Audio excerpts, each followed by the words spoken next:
Hi, my name's David Zimmel. I'm the host of Shades of Havana. We're here at the Perfect Ash in Colts Neck, New Jersey. I have the beautiful Brianna McCabe. We have Steve Espara and Jason Cullen. So I am smoking a La Aroma de Cuba, which is a very nice smoke. It's a nice, I like the ring gauge. Why don't you guys introduce yourself and let us know what you're smoking? Hey, well, thanks for having me back. So I'm Brianna. I'm a full-time marketer. I'm an adjunct professor at Kane. I'm on the No Filter comedy show. And I'm smoking a Cherry Flavored Principe by Drew. I don't know what it is, but it tastes delicious. And I don't even smoke cigars, so I'm feeling it. I'm Steve Espara. I'm the supervising producer of No Filter Comedy. I'm also a web manager, and I am smoking the same thing that our host is. Aroma de Cuba. I'm Jason Cullen. I'm in trade marketing, and I'm currently a candidate for Congress for New Jersey District 4, and I am smoking an El Centurion. Great. So I'm glad you guys were able to be here with us. So Jason, being that you're running for Congress, why don't you tell us a little bit about your, where you're running, your past, what you've done in the past, and Absolutely. try to get some votes for you here. I definitely appreciate that. I appreciate the opportunity. Running as a third-party candidate, it's always a challenge to be able to get your voice out there. So I definitely appreciate you guys having me on the show today and be able to talk to you guys and talk to some of the viewers as well. So this is the first real big campaign that I've had. In the past, I've kind of dabbled my feet in a little bit to kind of learn about the experience. Back in 2009, I actually ran for governor as an independent. And I know that's a pretty daunting task. My way of looking at it was, if I'm gonna really learn how to do something, I wanna take the biggest challenge that I can possibly take to learn as much as I can. Got married, we had some kids, life got in the way, I kind of got pulled away from politics a little bit, but I've always still been interested, I was always still following what was going on. And what happened after COVID, the way the government reacted with a lot of tyrannical mandates and unconstitutional mandates, it really lit a fire back under me to get involved again. And I saw some opportunity in New Jersey District 4. I'm running against a 42-year incumbent. Wow. He's been in office since Jimmy Carter. Wow. He's very out of touch with the issues that we're dealing with today. He doesn't have to really live under the consequences of inflation and the high gas prices, things that are really challenging for us. Is he, just out of curiosity, Republican or Democrat? So he's a Republican, Chris Smith. The Democrat is Matt Jenkins. I'm not too familiar with him. I was checking out his website. He seems to be really aligned with the Democrats party today, with the Biden agenda, the liberal New World Order they were talking about. So if that's not working for you today, I'd invite moderate Democrats to come and look at my campaign, conservatives to come look at my campaign, and unaffiliated voters to come look at my campaign. I'm the only candidate in the race that can truly represent everyone in the district, because I'm not beholden to a party. So what do you actually do? What's the best way to get yourself out there? Because it's got to be an unbelievably, you say you have kids, you have another job. It's got to be unbelievably time consuming. And I feel like boots on the ground too. It's really challenging for all those reasons. Now, luckily I have a wife who is very supportive of this. We had a conversation about this for months in advance. I hope she's a libertarian. She is a huge Republican. Wow. But she does see a lot of the value in the Libertarian Party. That's the party of individual freedom. That is the party of the Constitution, which is what the Republicans always said that they were. Is she gonna? I assume you have her vote. 100%. Okay. Although when the curtain's closed, you never know. Right. Can you imagine? But having her support's really what's enabled me to do this, because it is going to take that time away. Where now she's working, I'm working, and for me to not be home to help with the kids sometimes at night, because I got to be on the ground, right? I don't have $1 million like my opponent. I'm going to be out there just pounding the pavement and meeting people one-on-one, trying to go to different events. Like if a certain town has a big event for that, to celebrate their day, like a Jackson Day or Colts Neck Day, just going there, shaking as many hands as I can, introducing myself to a lot of people. The marketer in me is wondering, what's your tagline? So if you had to pitch yourself to me in 30 seconds, what would you say? Why should I vote for you? Because I am one of you. I am you, right? Like you, I'm tired of the corrupt politicians taxing and spending us into bankruptcy. I'm tired of the constant erosion of our freedoms, and I'm tired of the rules not applying to them. That was beautiful. That was great. And that was good. Yeah, I'm sure it's a major expense. So, you're limited Do you try to also raise some money too, or? I am trying to raise money, and that's another challenge for a third-party candidate. A lot of people will come out and they'll vote for me, but open up their wallet for someone they feel has got a real long shot is a challenge. So I'm trying to find ways to kind of go around that. I have put some of my own money into it because I really do believe in what I'm doing. And my main goal, because look, there's a path to victory. It's narrow. I'm not delusional. I know it's going to be a big challenge. My main goal in this campaign is to change the culture, right? If I can create a winning message outside of the two-party system, that's going to change how the two parties operate within the state. Every percentage point we can take away from the two parties costs them money, costs them votes. If they see that they're going to start losing elections, they have to sit back and say, man, what was Jason talking about? What was resonating? What do we need to change? So that's the main goal of this campaign. So, it's interesting because who was the guy that ran against Murphy? Chitterelli. So, Jack. I didn't know anything about him, and I was invited to a fundraiser at somebody's house. And I got to tell you something. I heard him speak, and I said, wow, this guy's good. And, I really believe if he had a couple more months, he was out on the path, talking to people. He might have, he was close as it is, but I think he would have, That was maybe. a crazy race. Yeah, it was a crazy race. But, look, I respect what you're doing because the time commitment is amazing. But if you can get out there and start talking to people and gain some traction, you never know what can happen. Absolutely. Because as I go around, I started my campaign during the primaries. So I was just out and about and around Ocean County, parts of Monmouth County, just talking about the campaign and really listening to what other people have to say, because I think politicians talk too much. I want to know what's on other people's minds, what's upsetting them. The vast majority of people, they are sick of the two-party system, right? You have your hardcore Democrats, hardcore Republicans, they're going to vote party line no matter what. But most people are tired of both parties. But we've been conditioned our whole lives to believe that's all we have, that's our only choices, right? It's Coke and Pepsi, there's nothing else. Well, I hate to say it, but Trump, my theory with him winning is people were tired of politicians. Yes. And that's the reason why he won, because they wanted to see, here's a business guy, see what he can do. So, sometimes that theory works. Absolutely. So along those lines, there's a major unemployment problem, I guess, countrywide. But I've noticed it in New Jersey. Like I was mentioning before that I was with an accountant the other day. He put an ad, they have an ad out to hire an accountant in a big firm. Wow. They can't hire anybody. They can't find people. I mean, we go to, you go to restaurants throughout the state. They're short on staff. What do you think about the unemployment problem? All of you. Oh, Does you want to take a crack at it first? sure. Get your pitch out I there. want to turn it to the Jason Cullen show. So in my full-time job, I see a lot of this as well. So I'm in trade marketing. I work for a consumer packaged good company, and I call on convenience stores. And they're hurting across the board. They cannot find anyone to work. And the people they can find to work aren't putting much of an effort in, because then they can't be fired because they're not going to be able to replace them. Inflation is killing a lot of these stores. The cost of their goods, deliveries. The biggest thing, though, that really is affecting the unemployment is still back with the COVID payments. A lot of people were incentivized not to work, and what they did during that time, they saved that money. They haven't spent it, so they haven't needed to go back to work yet. That's what we've been finding out when I've been talking to... The money, that amount of money lasts that long, though? I mean, it seems hard to believe. There were people making more than I worked 3 jobs. I was like, how are you getting all of this money? It didn't make sense. Yeah, when you calculated for a family of 4 at the peak of the payments, it came to over $90,000 for a family of 4 in New Jersey. Wow. A year? Really? There was no reason for them to go back And then to if work. they're working under the table getting cash, there you go. Wow. But and you're saying that the main reason is that money hasn't run out yet. Correct. That's what I'm getting from my customers as they're trying to get people to work. They don't need to yet. And forgive me, but you can continue to extend your unemployment benefits, right? Yes. Yeah. Yeah. The extra COVID money that's gone That's away. gone. I know they do want to do another round of it, which I hope they don't. That's going to That's exasperate insane. the system, That's the insane. problem. Well, unemployment's not limited to a certain period of time. I mean, you can just stay on unemployment. You can't.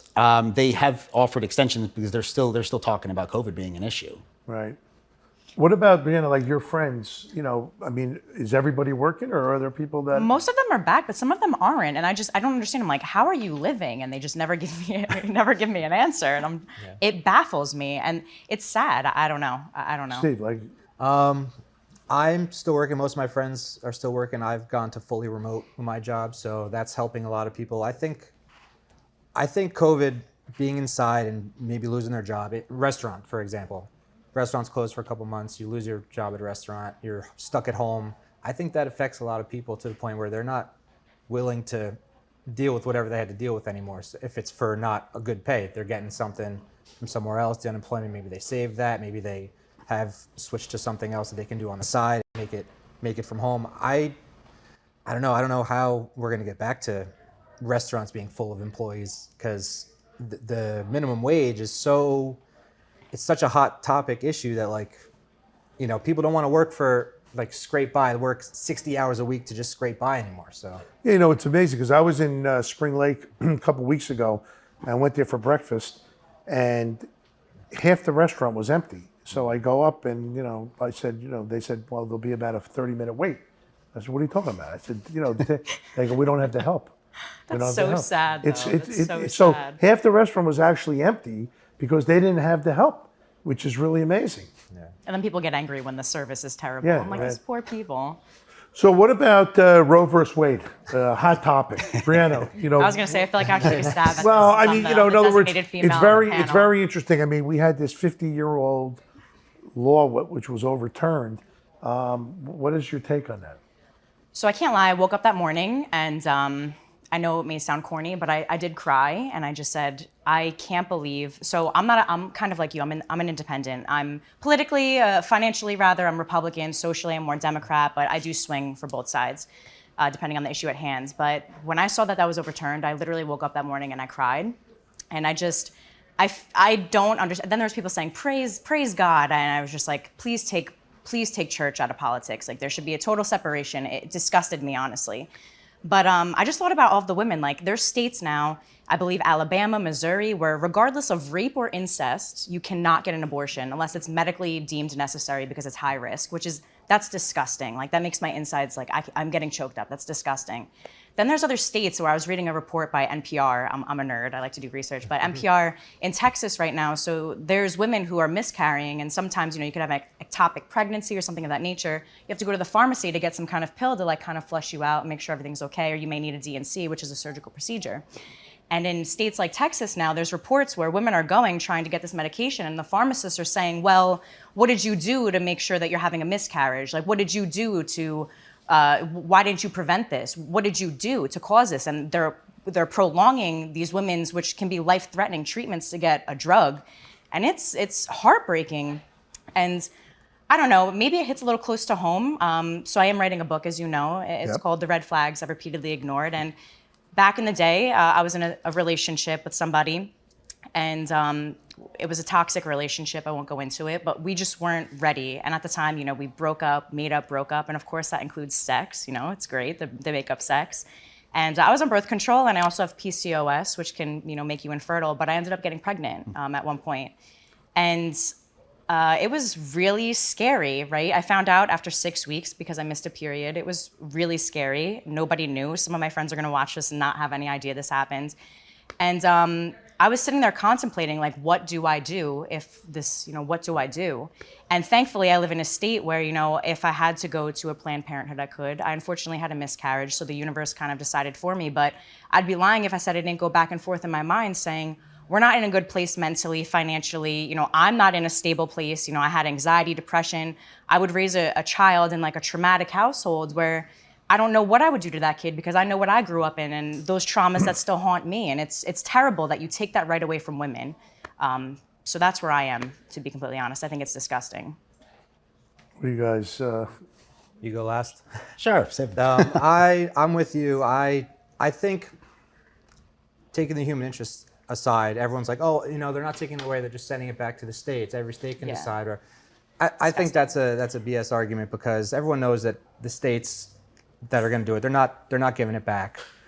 So yeah, you're taking a right away that was a right for 50 years. People don't like that. People don't like to take your rights away, and the majority of Americans agree that it should be intact. So it's just another law that the people don't agree with. There's no basis for, like, the majority of the will of the people is, let's do it. And the Supreme Court said no, and it's going to affect poor people. We know that rich women are still going to have access to it if they need Yeah. it, even in those states.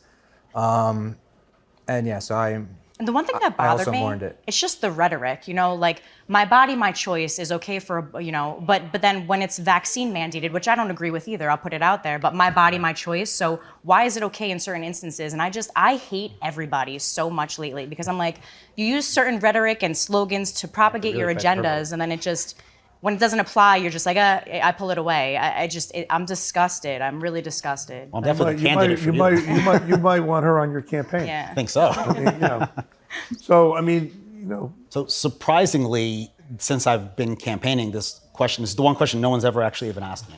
really? Everyone About on abortion? social media, if I'm talking to people in person, everyone's just been economy, gas prices, inflation, and Second Amendment. So this is actually my first opportunity to speak to this, which I do appreciate. So I know you mentioned it was a BS response, but constitutionally, that's as libertarian first and foremost, I want to look at it just from the Constitution. It's not an enumerated right in the Constitution. We're in the 1700s. Wow, but it's not as an enumerated right? So it does belong in the states. Ruth Bader Ginsburg said the same thing. She said it was a poorly decided case. It should be in the hands of the states, right? So I think a lot of the pro-choice people did kind of get what they want if they take a step back. To your point, there's a lot of rhetoric, right, on both sides. Because what do the two sides like to do? They like to get everyone excited, their base excited for votes, and that's disgusting, right? They need to get this emotion out of people, right? I do think it's good that it's not in the hands of 9 unelected judges who can just on a whim turn it on and off, right? I do think it is more powerful in the hands of the voters. And state by state, they can make that decision.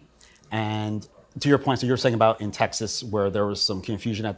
Whenever new laws are coming in place, and I'd have to really look at their specific laws, there's usually a lot of confusion. There is. The pharmacist might have been dead wrong, and that's not the law. Like, I don't know. I haven't actually looked at theirs. And I know some states have some trigger laws. And I wouldn't say things can't be taken away. If enough people in that state want to make that change, they can change the state legislature, and they can do that. One of the reasons that it's gotten to this point, both sides have to be diametrically opposed at all times, right? And they both go to the extremes. So at some point it was going to get knocked back because the pro-choice, especially on the left, they pushed abortion so far, right? You had states that were saying up to the moment of birth. You've had sitting governors saying to after birth. Yeah. It was going to get knocked back in the other direction. Had the left not done that and left it where it was, safe and rare, the majority of Americans, to your point, were just kind of sitting back and not really saying much about it. So to close this subject up, to me, I think what this does though is maybe makes everyone more aware that they should, when they're going to vote, they really need to do more homework on what the viewpoints are of these people and make sure they go out and vote for someone that's in line with what they want. 100%, because they would say a third party candidate, that's a waste of a vote. No. Voting for someone who doesn't align with your principles is a waste of a vote because you weren't sure if the other person could win. What's unique about this decision, and I like that it's going to stick it right to the parties right now, is what they say actually matters now. Because they didn't have a vote on it before. So they could have said they were pro-life, they could have said they were pro-choice. They might not have been. They had to go with whatever the party was saying. This will put them on the record now where they stand. Right, and plus the last 2 judges that were elected under oath both said they were, not in favor of Roe versus Wade being changed, but they didn't vote that way. So it's pretty interesting. All right, well, on to a much lighter subject. We have this thing out there called OnlyFans. I've just learned about this. I'm sure. I'm sure Brianna, I'm sure you can speak to this. But what's going on with this OnlyFans thing? So, I don't have an account or anything. I didn't say you did. I'm just like, might have one I don't tomorrow. know. I feel like you should ask the guys here. No, I'm kidding. But do you know what it is? Well, I know what it is, yes. So, yeah. So what do you want to know about Well, it? no, but I mean, there's some people making, my kids tell me that money. There's some women making some serious money. But it's not even just like, sexual pictures. I have gay friends on there who sell like feet pics and they make thousands of dollars a month. And I'm just like, there's a niche for that. There is. Maybe you could solve the unemployment problem with OnlyFans. Maybe that's what everybody's doing. I don't know. Yeah, it's really a crazy thing that's the world we're in today. But it's like propped up and it's really, a hot thing. But I mean, there's women that, one of my kids was telling me that some girl makes like $1 million a month or something. I mean, it's crazy. It does make me contemplate what I chose for a living, I'll be honest, but it is. Well, maybe you could take your Once the book book. comes out, immediate tour.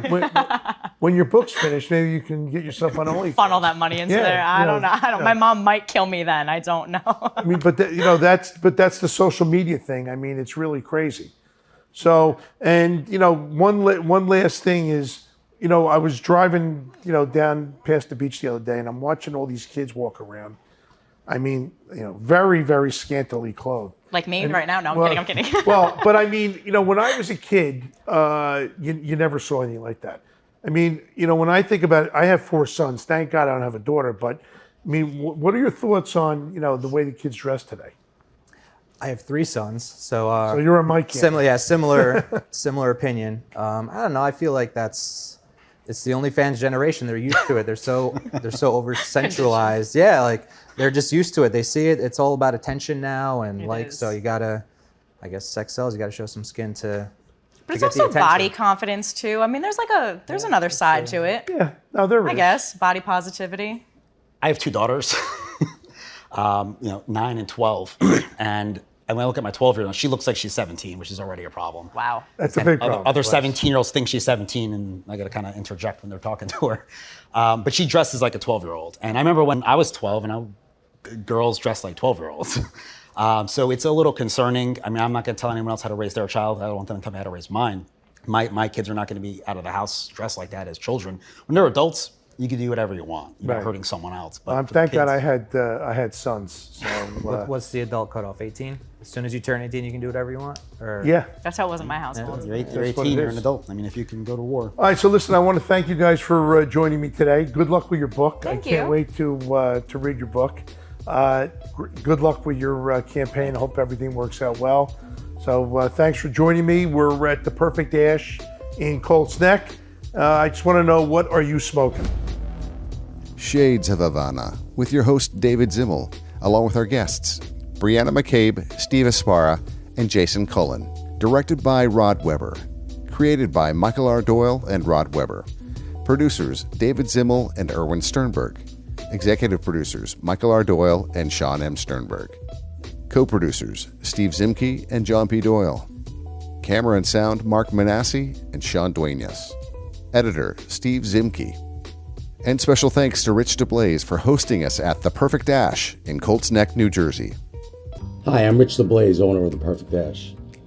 What we do here is we supply our humidor with premium cigars as well as boutique cigars. What we pride ourselves on is making the customer happy.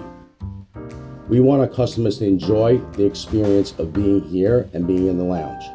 And that's what a lounge is all about. That's why you should come. Enjoy yourself and relax with friends and family. What are you smoking? The Perfect Ash. Sir-Real.com for all your streaming service solutions. Or call 646-498-8888. Our sponsors' websites and phone numbers are also provided in the show notes. When you visit our sponsors, you're helping them and helping our show. And if you enjoy Shades of Havana, we hope you tell your friends and give us a great rating wherever you get your podcasts. All opinions expressed by the Shades of Havana participants are solely their own opinions and do not reflect the opinions of Shades of Havana, Inc., a subsidiary of MRD Productions, LLC. Shades of Havana is an MRD production.